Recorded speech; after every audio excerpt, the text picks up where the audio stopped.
Let's move ahead with the topic depositional landform of groundwater. Again another important topic.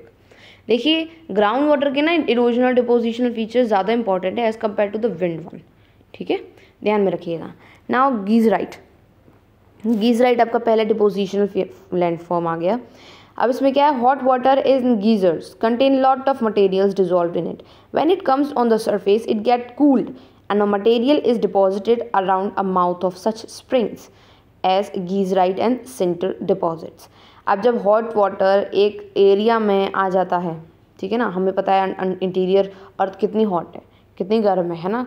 अब जब वहीं से अगर ग्राउंड वाटर जो है वो भी गर्म, अब वही ग्राउंड वाटर जब सरफेस पे आएगा तो एक जगह पे अगर आपका जमा हो जाएगा तो वो गीजराइट क्रिएट करेंगे. ठीक है, जब ये सरफेस पे आता है, सरफेस पे आने के बाद थोड़ा ठंडा हो जाता है, मटेरियल्स उसके अंदर डिपॉजिट होने लगते हैं.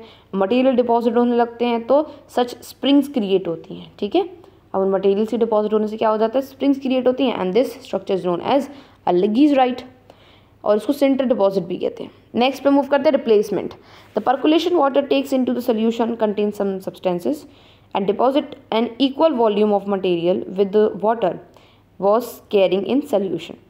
अब जो पर्कुलेटिंग वाटर है, मतलब जो वाटर पर्कुलेट होकर नीचे डीप विद इन दी अर्थ जा रहा है, अब उसके अंदर कुछ सब्सटेंसेस भी होते हैं. ठीक है, और वो equal amount of material contain करता है जैसा सॉल्यूशन में भी होता है.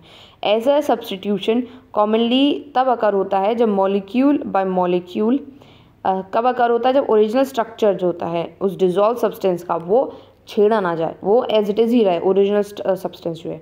तो जो सॉल्यूबल मटेरियल है वो रिप्लेस हो जाता है by the less soluble material.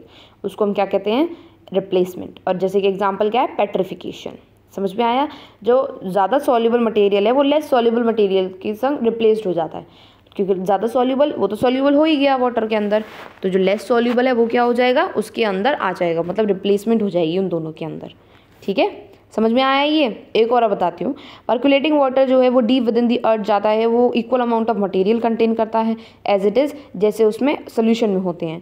अब ऐसा सब्स्टिट्यूशन कॉमनली तब अकर होता है जब मॉलिक्यूल ओरिजिनल स्ट्रक्चर जो है उसका इंटैक्ट रहे, मॉलिक्यूल का ओरिजिनल स्ट्रक्चर इंटैक्ट रहे. And in this case soluble material जो होता है वो लेस सॉल्यूबल मटेरियल को रिप्लेस कर देता है. आगे बढ़ते हैं petrification. It involves the replacement of the cellulose by silica.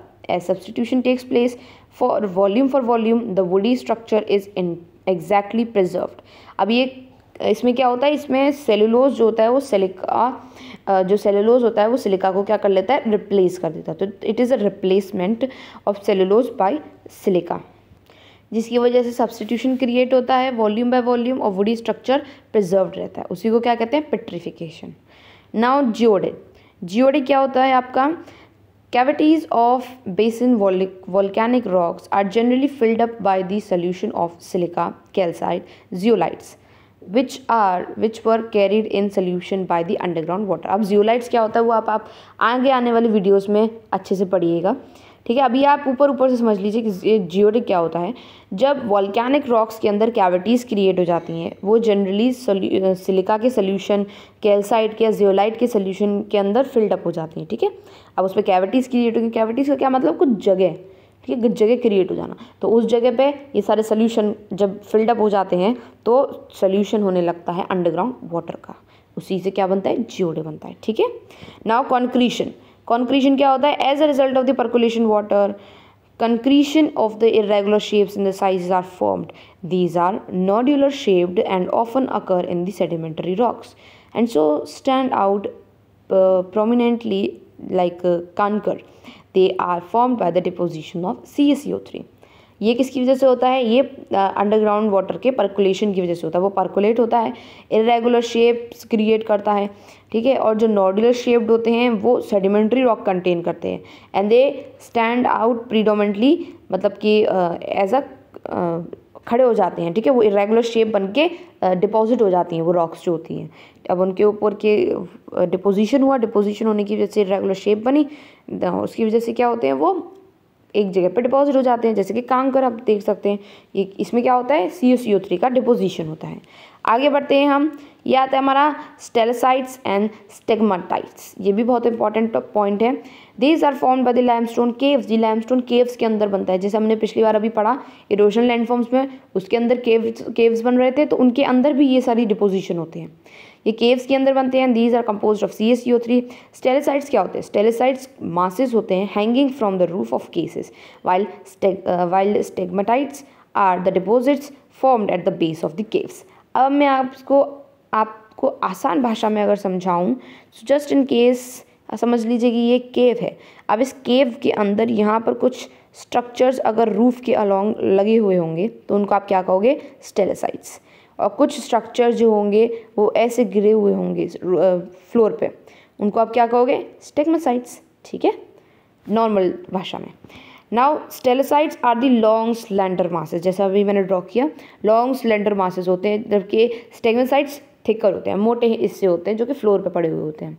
स्टेलेसाइट्स indicate करते हैं सीलिंग को और स्टेगमाटाइट्स इंडिकेट करते हैं ग्राउंड को, जहाँ पर वो पाए जाते हैं। Now speleothem is a generic term for the any chemical precipitation feature deposit in the caves. Speleothem वो एक जनरल टर्म यूज़ किया जाता है, कोई भी डिपोजिशनल फीचर अगर केव में डिपॉजिट हो रहा है तो क्या कहेंगे उसको? कि स्पेलोथोम अकर हो रही है। ठीक है। नाउ कैल्केरियस टुफा, इसका क्या है? CaCO3 is deposit at the floor of the caves in the form of layers. अब CaCO3 जो है वो फ्लोर पे डिपॉजिट हो जाता है केव्स के in the form of layers. बस इसमें यही है कैल्केरियस टुफा, मतलब कि फ्लोर पे CaCO3 का डिपोजिशन हो जाना। ठीक है, तो यहाँ पर हमने deposition of by the underground water भी कवर कर दिया। देखिए मैं आपको एक बात बता देती हूँ, ये सारे जो नोट्स हैं मैंने इग्नू के ही जो बुक्स प्रोवाइड होती है उन्हीं से बनाया है। ठीक है, जो सॉफ्ट कॉपीज़ हैं उन्हीं में से बनाए, सारे नोट्स उसी से बने हुए हैं। तो आपको अगर एज इट इज़ मेरे नोट्स लिखने हैं सो यू कैन राइट। ठीक है, और अगर किसी और को भी किसी और कोर्स कॉलेज का ये सेम टॉपिक समझना हो तो it can work in this case also. Okay, आपको बात समझ में आ गई? तो इसी इम्पोर्टेंट इन्फॉर्मेशन के साथ हम ये वीडियो को एंड करते हैं। नेक्स्ट वीडियो में हम कास्ट टोपोग्राफी को लेके आएंगे। ठीक है, thank you for watching this video.